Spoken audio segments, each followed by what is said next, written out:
about he's been here how many times? Give me a little background on him. He's probably been here at least, I'd say, about 6 or 7 times. And every time he's come with heavy charges. Okay, so, but once he gets here, he's a whole different individual. He's focused. He's getting visitation. He's reading good books. And then what I like about him is he shares his books. So he tries to help the other guys that's in the hallway that he sees that's going down the wrong path. He tries to assist, but then 2 weeks after he gets released and he's right back in that jungle, he changes. I mean, because you have to adapt to your surroundings. So therefore, we look up, he's coming right back in. Because he gets made fun of. Right. And he wants to be part of the crew, part of his environment. So he's hanging out, gun toting and doing everything under the sun. Police know him, pick him up, bring him right back. And he's here. But he was just telling me before he got out that he was taking college courses at the local university. So he's in college and he's in detention. And he's detained right now because of a foolish decision that he made out in his neighborhood. Is it easier for them? One of the things I like that you talked about is the fact that he's smart, he reads, he's in school, he gets good grades. But that's exactly why they make fun of him. Exactly, because he's a good guy. And he's not trying to skip school. He's not hanging. That's one thing I can say. The kid has never been in here for missing school or anything like that. And I think he makes like A's, B's, and maybe a few C's. He's really focused. And he sees a future, but he'll tell me it's just where I'm from. Where I'm from, people are not used to being successful. They live the fast life. And we try to show him the other side of it, and he picks up on it and he understands that. But at the same time, all of his peers are putting pressure on him. So tell me about Lake County and kind of the surrounding areas, what the socioeconomic dynamic is that, causes somebody like him who can be and hopefully will be a success story to face a lot of challenges. What's this area like? The mills, the mills are a driving force for the economic growth in this area. But at the same time, the surrounding areas don't have the same outlets as other communities, okay? They don't have excellent skating rinks, little kiddie clubs for them to do. They don't have the different pinball machines and amusement parks. All that stuff around here is closed. So with that being closed, the kids have to make up their own fun. And the fun that they make up is picking on other people and harming other people. So that when they do that, that's why they come out here and we see them. Yeah. And you guys can all talk amongst each other. Can we do that?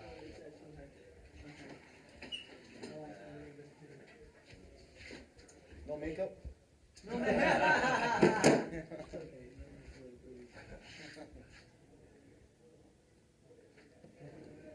So you guys were talking about how you said he might live a short life if he goes back to the areas where he's from. Talk to me a little bit about that. Like I said, he's a good kid. He's a real good kid, but he's the people he hangs out with. He was telling me a story right before he came in here that he was at a party. He got shot at, and he had a bullet like barely grazed his head, So him continuing on that path he's gonna end up dead. I know a lot of kids that leave here, then weeks later I'm told that hey, did you hear about this kid? He got shot 17 times, or he got stabbed. He was stabbed dead. And what makes him any different? He's hanging around with same idiots out there that it's gonna end his life. Is it frustrating for you? It's more sad than anything. I don't know these kids I know them on a personal basis, but I don't know what they do, on the out, when they're outside, out of this place. But it's just sad to learn about the situation, to know about the situation, and what can happen. So If you're here long enough, you start getting to know the kids, and you probably dealt with their brothers or their sisters, or even sometimes the father at one time. And a lot of these guys, it's not, once you're in a gang, it's not easy to get out. And a lot of people think it is, just say, oh, you're not gonna do it anymore. It's not that easy anymore. And once you're involved, I'm hoping by the time he gets old enough, he moves away and he's able to figure it out how to get out himself. How to take care of himself in his own life. But it's not easy once you make the decision to get yourself into a gang. It's not that easy to get out because they can, no matter where you go, you can be found. And he's going to spend his 18th birthday here. He turns 18 Right. in like 2 days. Right. We have a lot of kids like that. They're going to spend their birthdays here. They're going to spend. Already know that they're going to spend Christmas here. They already know. And it's sad because I'd hate to see every kid, have to not spend Christmas with their family. But if we don't get to spend it because we have to be here to take care of them, I mean, what makes them more special than we are? Excuse me. Well, we help him through it. I mean, we talk to him. Yeah. I talked to him many times. I'm like, I tell him, I console him about, hey man, because his parents are kind of like my parents. They go to church and whatnot. So I could, I kind of feel sorry for his parents.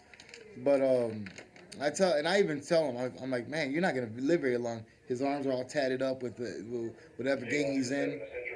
Whatever gangs he's in, he's all tatted up. I mean, it's like he's never gonna get out of it. To me, it seems like he's never gonna get out of it. So. It's like a high wire act with these kids, they're just bordering on this edge of, think there's part of them that wants to do good and well, I think ultimately they all want to do good. They just don't know, a lot of times, their brothers or their cousins, even their fathers or mothers are involved in a gang. So they want to show the gang how proud they are, so they get their kids involved. And that's the only thing that's molded into them. They don't know any better. And, once you grow up knowing one thing, that's stuck in you. It's almost like religion. Once you grew up one religion, it's hard to switch because that's what you grew up. That's how you grew up. And a lot of the kids don't have heroes. They don't have role models. The role models come from the inner city, from in the neighborhood. The dope dealer, the gangster, they idolize them, and that's what they want to grow up and be. They don't look up to positive people, or they haven't seen that positive individual in their neighborhood. In their neighborhood, the gangster is the doctor or the lawyer or the Barack Obama. That's that individual. So that's what they emulate, and that's what they want to be. And then when they come to the juvenile center and we try to show them the other side, some of the time that's the first time these kids have ever seen a positive individual. And a lot of them like the detention officers because they're positive. And they want to ask them a bunch of questions, and they pick and choose the ones who will talk to them and can relate to them. And that's the bad thing about it, about being in this area. And that's why they back and forth in the juvenile center. As we progress, this kids aren't dumb, and these gangs are getting a lot smarter. They're starting to organize a lot better. And you could tell that over the years how they're starting to progress, how they're starting to organize and progress. They're not stupid, and our jobs in the future are going to be a lot harder with these kids. It's not going to be easy. We don't have enough mentor programs, even in these poor communities, to help these kids. Yeah, so We don't. What is the answer? Because it's also, I see such a cycle. My kids grow up hearing the word college from the time they're this big. Right. These kids grow up hearing, dad's in prison or, Right. gang this, gang that. So it's not like they're born this way. No, they're not born this way, but it's just what they're set into. Like they say, you can't choose who your family is. You don't choose it, but you can choose what you do with your own life later. Once you start growing up, you can choose what you do with your own life. But I don't think a lot of these kids really realize that they have that choice. And somebody has to step up and tell them you have this choice. What's the answer?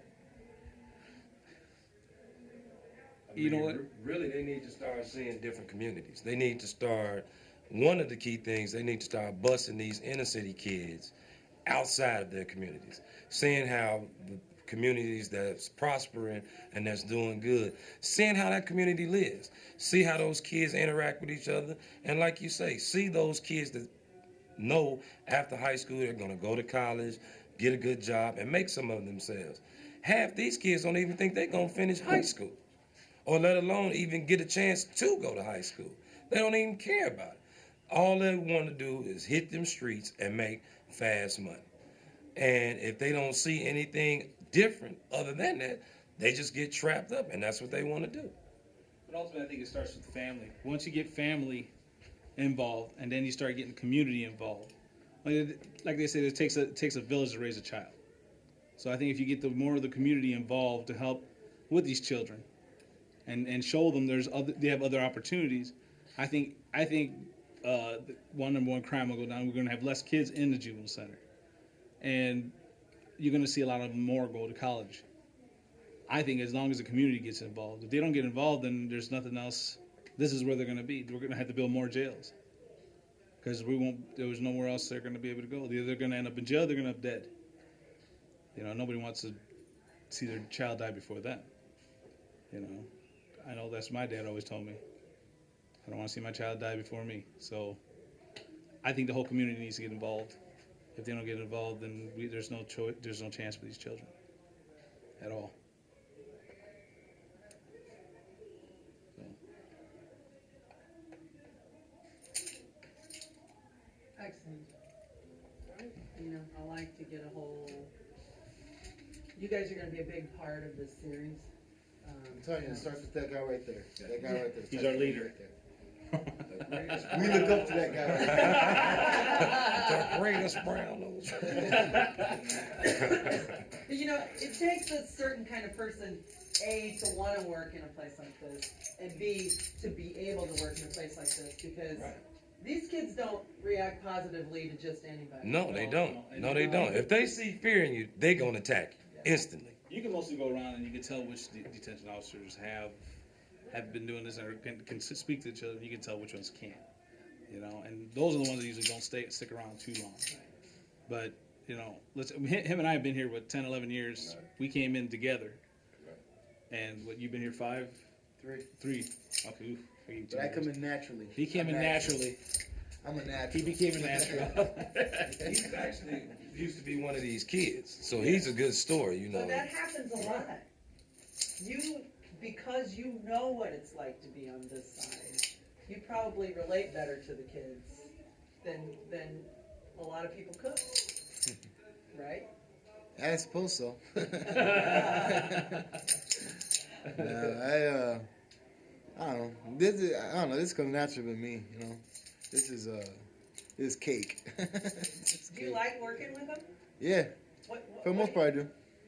I mean, when I first started, it was like I was trying to help these kids out. I had more of the intention to help these kids out. Now, to be honest, it's I don't really look at it that way no more. It's just a job now. I mean, I see kids come and go. And so like he said, it's like they're the same kids over and over and over. So after a while, it just kind of gets old. You see the same kids, and so you see you're really helping them out. I try to do what I can, but then at the same time, it's like, man, no matter how many times I tell this kid, that hey, there's other choices. I see them next week coming. So. But you never know. That one thing you say one day Could help. might have been the 20th time you said it. For some reason, that might be the day that the light goes on. Yeah. So you probably, all you You guys do have those special kids that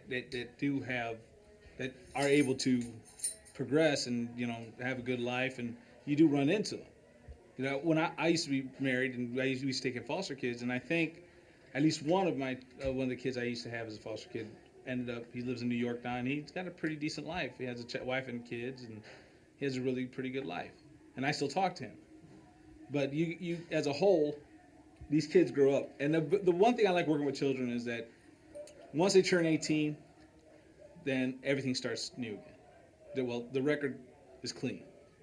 So unless they did something dramatic like murder or something like that, then the rest of their life is mostly brought out for them. But if it's something minor, once they turn 18, they start from scratch, and it's like a second chance. And I would tell them, now you got a second chance. Now, whatever you do, you're able to take control of that. And that's the one thing I like about working with juveniles. I tell you the truth, I couldn't work with adults, because once you get to the adults, they're way past that point.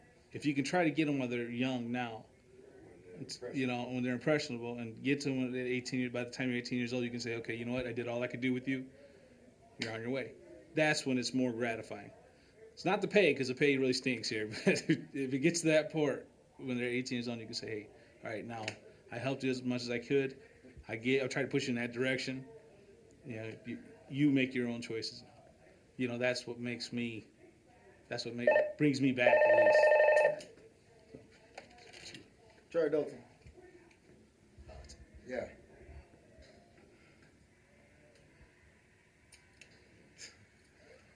Okay.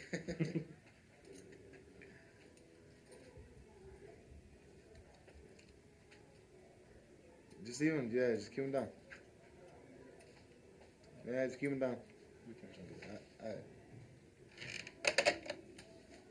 Thank you so much, you guys. It's a really great conversation, and